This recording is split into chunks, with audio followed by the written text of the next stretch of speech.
মাদারীপুরে কৃষি জমিতে মাছের ঘের নির্মাণের প্রতিবাদে মানববন্ধন। মাদারীপুরে ঢাসারে কৃষি জমিতে মাছের ঘের নির্মাণের প্রতিবাদে মানববন্ধন করেছেন স্থানীয় কৃষকরা।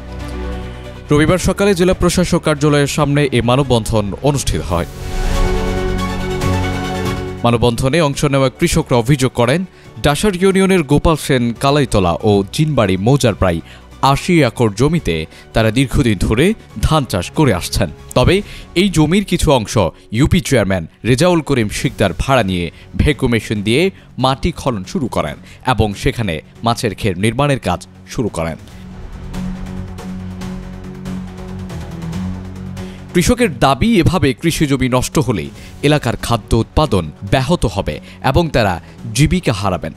মানববন্ধন থেকে তারা অবিলম্বে মাছের ঘের নির্মাণ বন্ধ ও কৃষিজমি রক্ষার দাবি জানান।